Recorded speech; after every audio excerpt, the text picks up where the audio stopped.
Vai começar no 23, mas vamos ler o 22 para pegar o contexto onde nós paramos semana passada. Um texto muito importante, até para você poder entender a palavra de Deus nos seus estudos. Verso 22 diz: porque os judeus requerem um sinal e os gregos buscam a sabedoria. E nós estudamos isso semana passada. Um estudo bíblico revela que os sinais apostólicos, o Senhor os usou por meio de seus apóstolos, principalmente para o benefício da nação de Israel. Tá? Agora, o gentil, ele acostuma buscar o que é sabedoria, mas não necessariamente a sabedoria de Deus. No caso aqui, essa sabedoria aqui é a sabedoria humana, tá?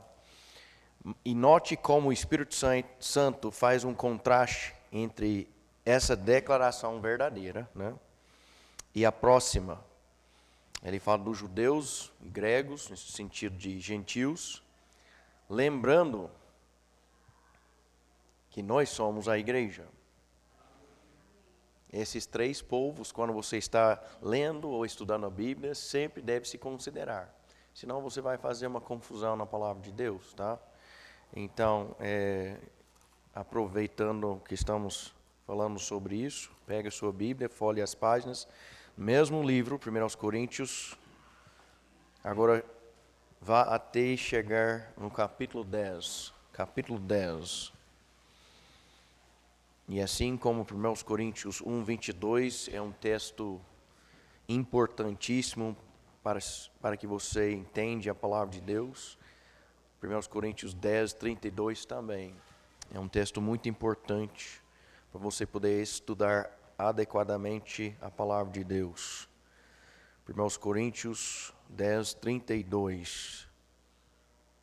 Não vos torneis ofensa aos judeus, um grupo de pessoas, um povo, aos judeus, nem aos gentios, todo mundo que não é judeu, nem a igreja de Deus, que é o corpo de Cristo. Se a pessoa é salva hoje em dia, ela faz parte da igreja de Deus, que não é uma denominação humana, é espiritual, assim como o corpo de Cristo é espiritual. E aí, se você é salvo, você espiritualmente, você é membro do corpo de Cristo, você é membro da igreja. Você faz parte desse terceiro grupo citado aqui. Então, o verso 32 começa citando os judeus. Esse é um povo especial de Deus, um povo físico, é a nação de Israel. Nem aos gentios, quem não é judeu, fisicamente falando, nem à igreja de Deus, citando o terceiro grupo.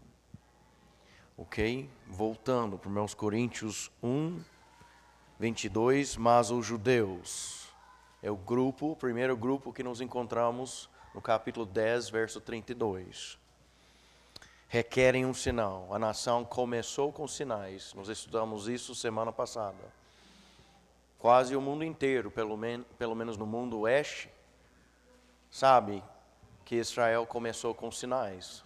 O mundo até faz filmes disso, faz série disso aí. Moisés, e como Deus operou por meio dele muitos prodígios e sinais para tirar e liberar o povo de Israel do Egito.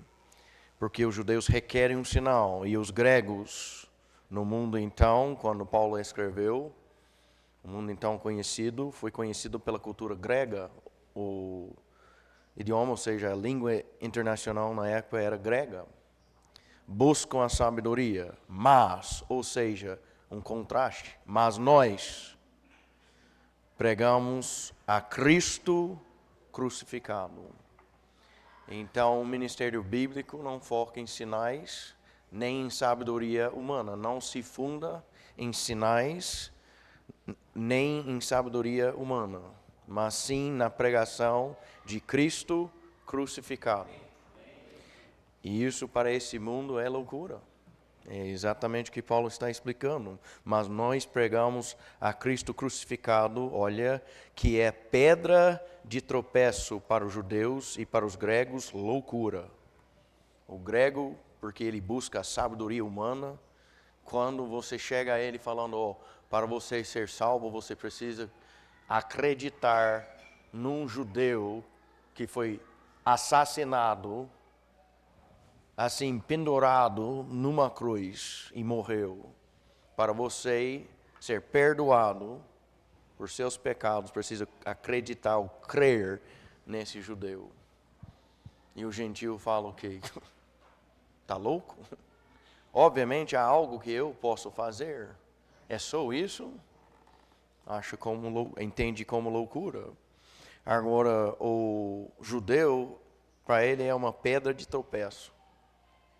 Ele cai, e cai com uma queda forte. Olha Romanos 9, verso 30.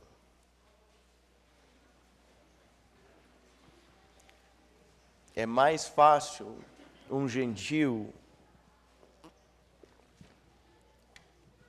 aceitar a convicção do Espírito Santo, a obra de Deus no seu coração, e assim receber Jesus, do que um judeu.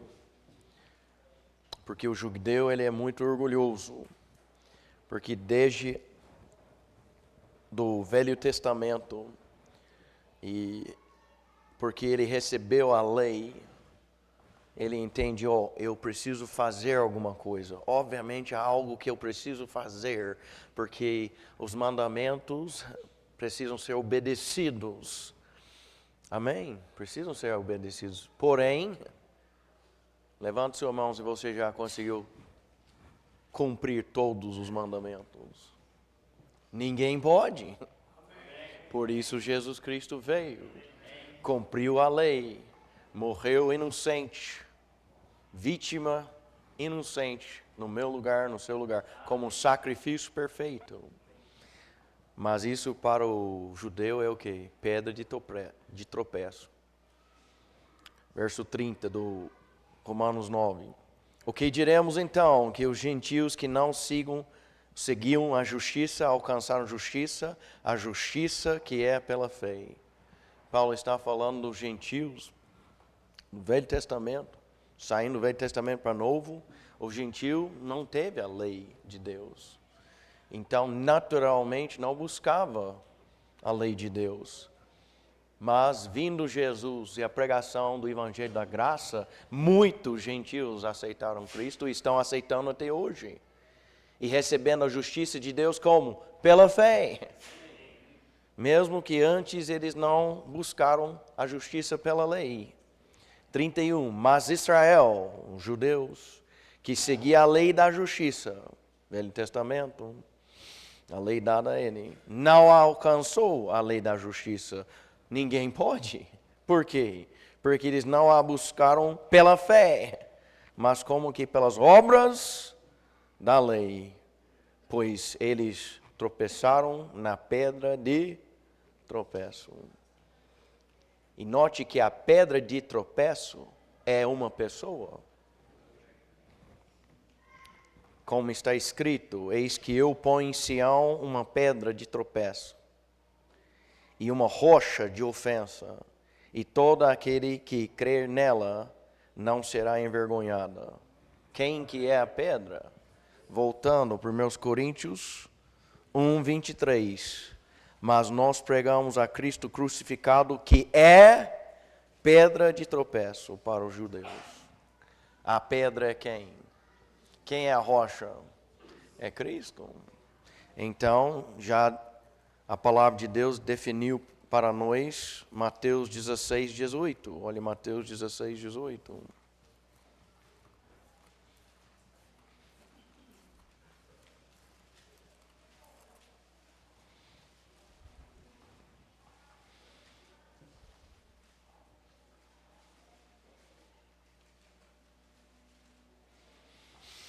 Mateus 16, 18, Jesus falando aos discípulos, e eu também te digo que tu és Pedro, referindo a Pedro que respondeu à pergunta dele, no verso 16. Então ele responde no 18: eu também te digo que tu és Pedro. Pedro no grego é Petros. Petros significa o quê? Uma pedrinha. Significa o quê? Um cascalho.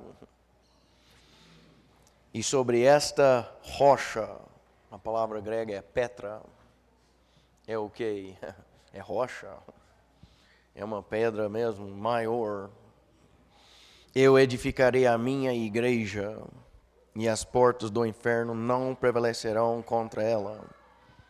Contra o quê? As portas do inferno não prevalecerão contra ela. A maioria tentam definir esse ela pela igreja, mas não faz sentido.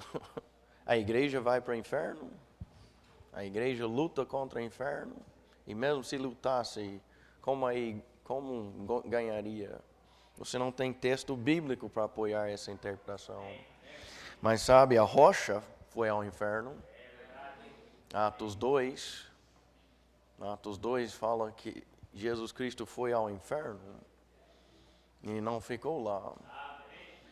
Então, as portas do inferno não prevalecerão contra ela. Quem? A rocha. E a rocha é Jesus Cristo. É Jesus Cristo em 1 Coríntios 1, 23, onde nós estamos estudando. É Jesus Cristo em Romanos 9, onde já lemos. E olha agora Atos 4. Atos 4. Atos 4, 10 a 12.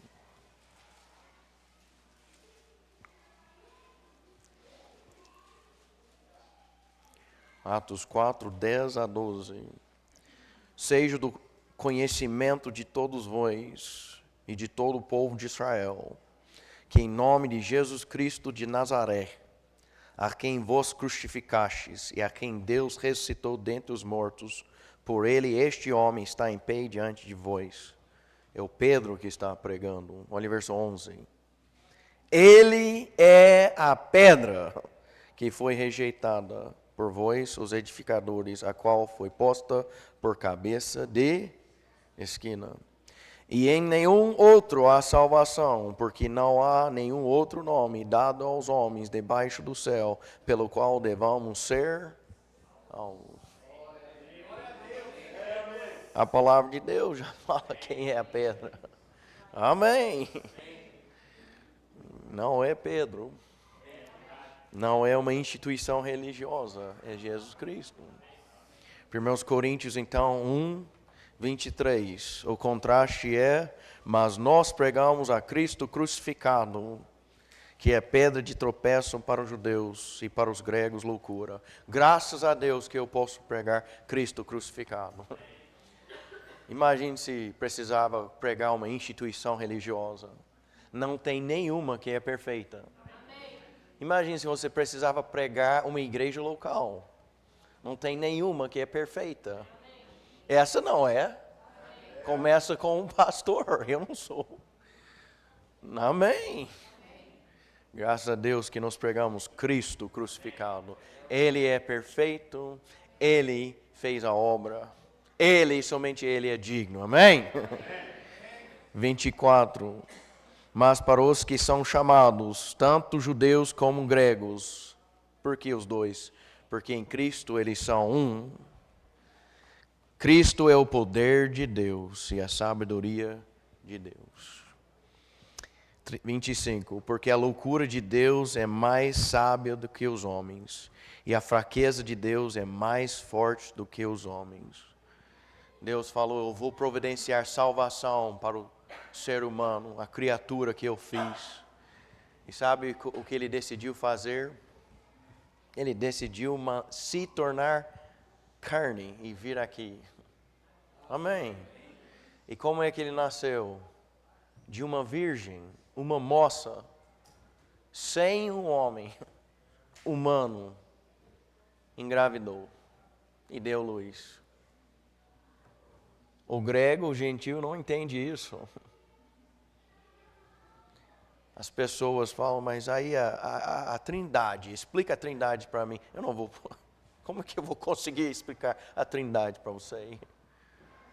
Deus se fez carne, uma virgem engravidou, o Espírito Santo fez essa obra. Aqui, não tem capacidade, gente. É pela fé que eu aceito.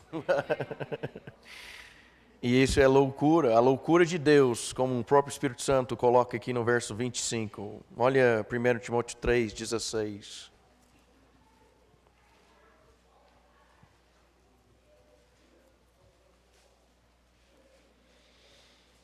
1 Timóteo 3,16.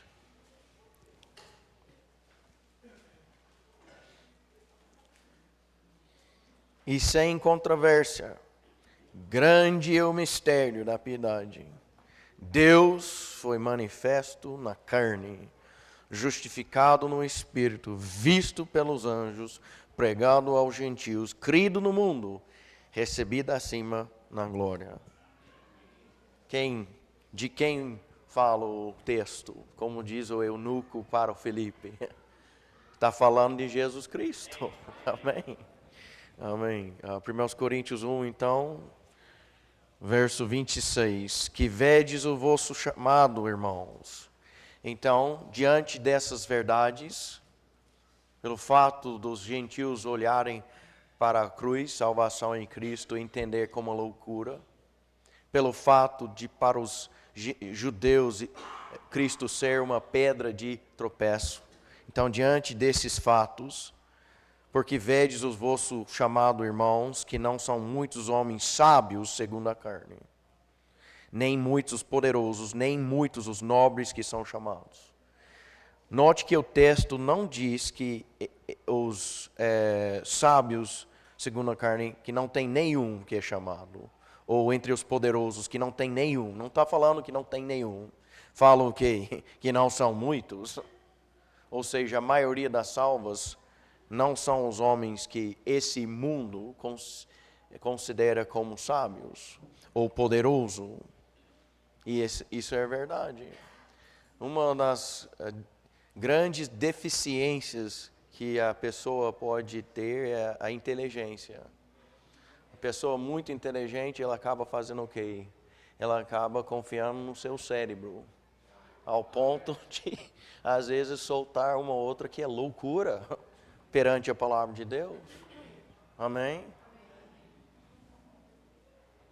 Você, então, segundo eles, você veio de um animal.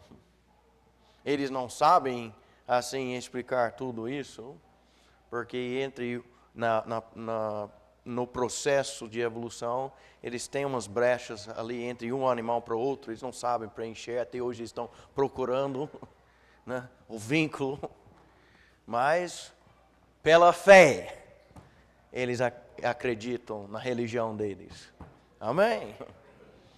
E eles acham que você e eu não somos loucos, porque nós cremos que Deus nos criou. Amém? E quem tem poder, seja poder executivo ou poder no governo, geralmente, infelizmente, o homem, por seu poder, ele confia em si mesmo. Muitos não aceitam Cristo por causa disso. Verso 27. Mas Deus escolheu as coisas loucas deste mundo para confundir os sábios. E Deus escolheu as coisas fracas deste mundo para confundir as coisas que são poderosas. E Deus escolheu as coisas vis deste mundo, o que o mundo considera como vil, e as coisas que são desprezíveis. Sim, as coisas que nada são, para aniquilar a nada as coisas que são. Amém. Como disse um pastor, na verdade foi o pastor que pregou na noite que eu aceitei Cristo, norte-americano. Ele tinha o costume de falar assim, o ser humano é um zero com a linha apagada. Perante Deus não somos isso mesmo. E quando você se entende assim, você pode sim aceitar o amor de Deus. e ver que o nosso valor está em Cristo, porque Cristo morreu por nós. Sem Ele nós não somos nada. E o bom que sou, se sai algum bem desse corpo aqui, é por causa dele. Amém? Nosso Deus continua chamando e usando pessoas comuns para realizar obras extraordinárias. Isso é verdade. Verso 29, para que nenhuma carne se glorie em sua presença. Então, tudo isso que o Senhor fez, que parece loucura para o homem, Ele fez porque Ele é sábio. E Ele conhece o coração do homem. Amém? Com uma coisinha o homem já se acha. Não precisa ser muito não. Coisinha ou outra já se acha. Já se orgulha, já se exalta. E o Senhor falou, eu vou fazer de tal jeito que a pessoa, ela não vai ter nem como ela se gloriar. Ela não vai poder falar, não, mas eu era membro da Igreja Batista há 20 anos, por isso eu cheguei aqui no céu. Eu me batizei, fiz catequese, ou eu fiz o discipulado, fiz teologia. Não, sabe? Se você entrar pelas portas de pérolas, vai ser porque você confiou em Cristo Jesus e somente nele. E no sangue que ele derramou por seus pecados. 30. Mas vós sois dele em Cristo Jesus. Amém. Porque eu vou entrar na cidade celestial, porque eu sou dele.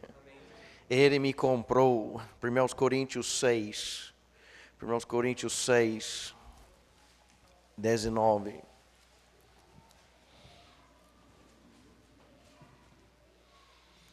Ou não sabeis que o vosso corpo é o templo do Espírito Santo, que está em vós, proveniente de Deus, e que não sois de vós mesmos, porque fostes comprados por um preço.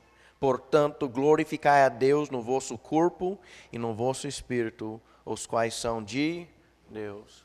Eu não posso me vangloriar, não posso me elogiar. Eu sou assim porque eu fiz isso, eu sou assim porque eu faço isso. Não, eu sou assim por causa da graça e misericórdia de Deus. Amém. E Ele é quem deve ser glorificado. Continuando então, 1 Coríntios 1:30. Mas vós sois dele em Cristo Jesus, o qual por parte de Deus nos foi feito o quê?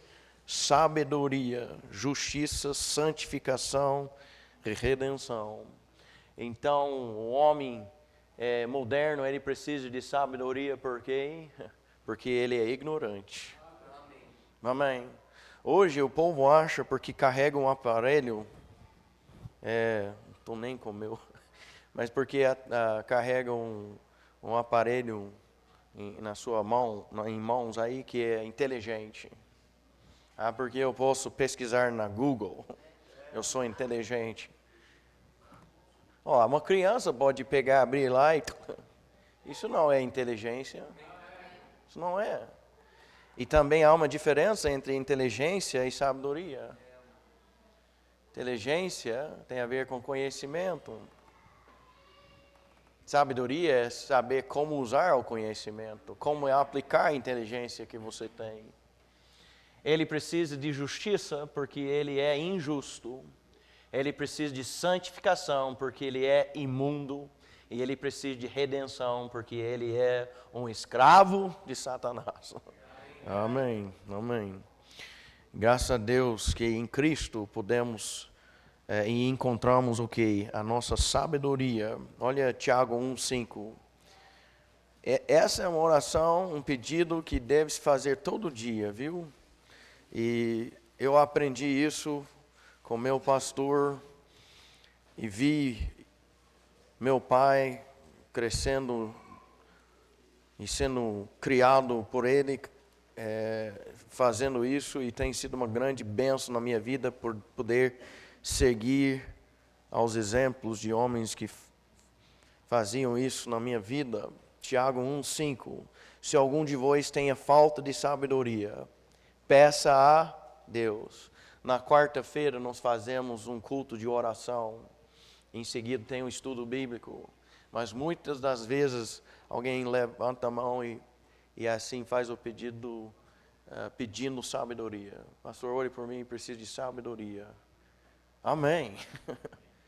Amém. Pastor, eu tenho que tomar uma decisão quanto ao meu casamento, quanto ao meu serviço, quanto aos meus filhos. Eu preciso de sabedoria. E o Senhor nos fornece aqui uma promessa, Ele nos concedeu uma promessa. Se algum de vós tem falta de sabedoria, peça a Deus, que a todos os homens dá liberalmente e sem acepção. Não é porque você não é pastor que Ele não vai te dar sabedoria. Ou porque você não é professora na escola bíblica dominical que Ele não vai te dar sabedoria. Não, Ele diz aqui que Ele dá a todos os homens liberalmente e sem acepção. E lhe será o quê? Concedida. Somente um homem arrogante diria que ele entende e sabe tudo nessa vida. Até as pessoas muito inteligentes, falando delas, né, nesse mundo, não sabem de tudo. E geralmente, quando a pessoa é mais inteligente em questão das teorias, praticamente ela não consegue fazer nada. Eu já vi isso. A pessoa, quando ela é muito inteligente aqui, né, intelectualmente falando, fazer as coisas básicas, às vezes ela tem uma certa dificuldade. Né? Eu conheci um homem, professor de hebraico, grego koinei, não se fala grego koinei mais, é da linguagem da Bíblia. O homem era super inteligente. E aí foi colocar algum lanche na micro-ondas em casa e esqueceu que não se pode colocar nada de alumínio dentro da micro-ondas. A cozinha da esposa dele pegou fogo. Certa vez o filho dele me falou, Mateus, eu vi ele uma vez, ele foi, a gente limpou o quintal lá, eles moravam na roça lá, limpou o quintal, ajuntou todos os galhos, ramos, né, e folhas. Ele falou, meu pai estava lá, pegou o galão de gasolina, né, colocou ali nas folhas tudo, né, derramou lá. Aí colocou o galão do lado, ainda com gasolina. Voltou uns 2 passos e estava pronto para acender fósforo. Eu fui lá correndo. O homem é super inteligente. Eu vi ele citando de cabeça palavras hebraicas e explicando os pontos vocais que eu falo para você. Você tem que ser inteligente para isso. O QI dele estava muito alto, próximo ao Einstein. Isso não é mentira, ele também era descendente alemão. Mas praticamente, todo mundo precisa de sabedoria, viu? E eu não falo isso para humilhar o homem, eu amo muito ele, mas é para mostrar que todos nós precisamos de sabedoria. Então, se algum de vós tem falta de sabedoria, peça a Deus, que a todos os homens dá liberalmente e sem acepção, e lhe será concedido. Não se preocupe que você não sabe, o que você não entende, assim ao ponto de se desanimar. Se ajoelhe e peça para Deus te ajudar. E fique esperto, porque sabe que Deus provavelmente vai fazer na sua vida, Ele vai colocar alguém na sua vida para te ajudar. Porque Deus trabalha assim, amém? Fique atento, anda com Ele. Se você está andando com Ele, Ele vai te direcionar. Ou Ele vai mostrar aqui para você mesmo na palavra de Deus. Dependendo do assunto, tem assuntos que eu falo direto para o filho meu. Tem outros que eu entendo que não é tão importante eu falar direto. Eu estou num lugar, aí eu falo, Justin, vá lá conversar com Jonathan e fala para ele que o pai disse. Amém? E tem assuntos que eu não me importa se outro fala enquanto fala a verdade para meu filho. Amém? Deus é um pai perfeito. Ele vai falar diretamente para você. Ele vai mandar um filho falar com você. Ou ele vai deixar outro. Eu falo, eu já fui repreendido por uma pessoa perdida. Amém? Às vezes de uniforme, chamado de policial. Amém? É verdade. Tiago 1,5, pede a sabedoria de Deus, Ele promete nos dar. A nossa sabedoria está em Cristo, irmãos. Justiça, santificação e redenção. Tudo em Cristo. 1 Coríntios 1,31. Para que, como está escrito, aquele que se gloria, glorie-se no Senhor. A passagem vem de Jeremias 9, e vale a pena você anotar, viu? Porque tem muito mais no original aqui, em Jeremias 9, do que Paulo usou. Paulo usou o suficiente para fazer o ponto dele, com certeza. Mas olha aqui em Jeremias, onde se encontra a citação original.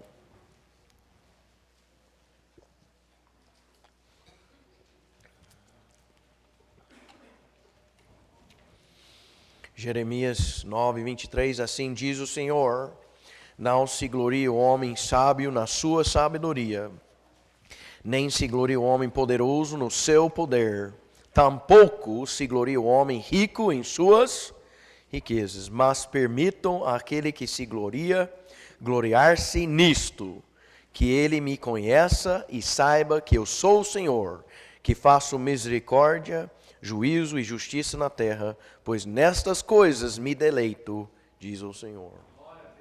Amém. Esse texto aqui pode pintar na parede, ou colocar num quadro, pôr na parede, decorar, pôr no seu coração. Amém. Paulo disse, ele resumiu o versículo aqui em 1 Coríntios 1:31, para que, como está escrito, aquele que se gloria, glorie-se no Senhor. A verdadeira sabedoria é alcançada pela comunhão com Cristo em sua palavra. 1 Coríntios 2:1. E eu, irmãos, quando eu fui até vós, então esse trecho do verso 1 a 8 trata a ignorância dos líderes mundiais. A gente escuta as notícias, né? Presidente fulano fez isso, o governador fez isso, né? E a gente, humanamente falando, a gente fica assim, como que pode? Deus já nos informa como crentes que eles não são sábios.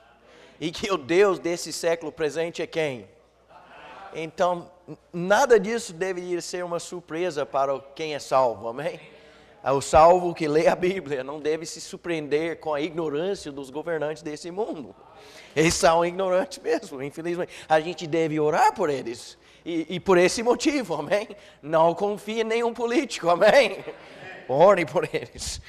Ore que Deus atrapalhe as coisas erradas que eles querem fazer. E ajuda eles a tomar as decisões corretas. 1 Coríntios 2:1. Então, eu, irmãos, quando eu fui até vós. Aí olha o que ele vai falar agora no 8, adiantando um pouquinho. A qual nenhum dos príncipes deste mundo conheceu, pois se a tivessem conhecido, eles não teriam crucificado o Senhor da glória. A maioria dos governantes hoje em dia, se Jesus voltasse, e não vai voltar assim, né? Se ele voltasse como Ney para viver nessa terra novamente assim, os governantes desse mundo fariam o que os outros fizeram. Ou entregaria a cruz, a morte, né?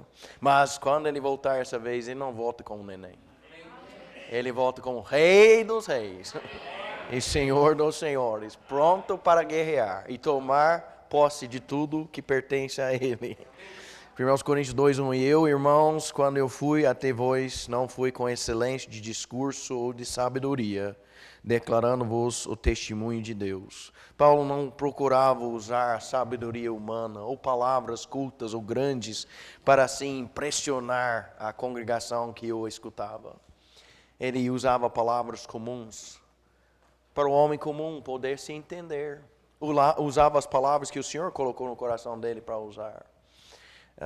Eu uso o termo teologia, mas teologia não é um termo bíblico. O termo bíblico é doutrina. Amém? E se fala de fundamento sólido, daquilo sobre o qual você precisa estabelecer sua vida. É um ensino específico que vem da palavra de Deus.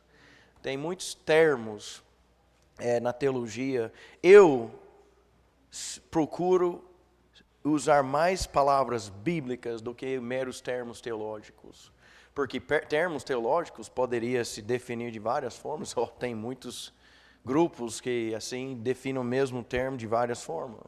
Mas pela palavra de Deus e comparando as coisas espirituais com as coisas espirituais, você vai chegar à verdade absoluta aqui na palavra dele. E Paulo, ele procurava fazer isso, não somente isso, mas os demais apóstolos também, e profetas. Olha Atos 4:13.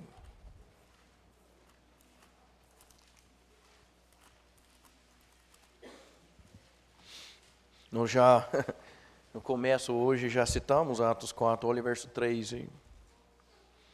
Ora, eles vendo a ousadia de Pedro e João e percebendo que eles eram homens iletrados e ignorantes, se maravilharam e tinham conhecimento de que eles haviam estado com... Interessante, não é? Pedro, pescador, João, pescador. Eles não eram homens assim, com educação superior.